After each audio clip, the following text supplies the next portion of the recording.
Good afternoon, everybody. David Shuster here on Take Action News. This is the first show of 2013 or the last one of 2012, depending on when you are listening or watching to our show. Welcome to the program. Dateline Philadelphia, some breaking news. The city of Philadelphia, in order to take action with an epidemic of sexually transmitted diseases, has decided to install condom dispensers in 22 city high schools. Students returning to school after the winter break will find clear plastic dispensers filled with condoms in the offices of nurses whose schools have the highest rates of sexually transmitted diseases. According to a school district spokesman, Fernando Gallard, we believe distributing condoms is part of our obligation to keep students healthy and to remain healthy. The health department has described this as a continued epidemic of STDs among teenagers in Philadelphia.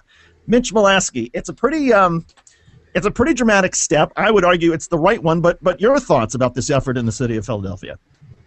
I'd say it's definitely the right step. Although I'm sure there are plenty of people for whom this will aggravate. But this is not forcing it upon anyone. This is just making it available to those who feel they need it and who want it. And I should have mentioned for all of you DC listeners, we have been graciously provided by the DC Department of Health copious amounts of condoms and lubrication. If you need, free of charge, come down to the WEAC studios here at 1918 Martin Luther King Avenue, and boxes upon boxes of condoms for everyone's protection. Absolutely. No questions asked, just come in and we give them to you. And I guess no questions asked now in Philadelphia, where a recent survey found that of 130,000 students who have received testing in the last 5 years, some 6,500 or 5% of these students have tested positive for diseases including HIV, the virus that causes AIDS. So certainly an epidemic in Philadelphia, and they're taking action to do something about it.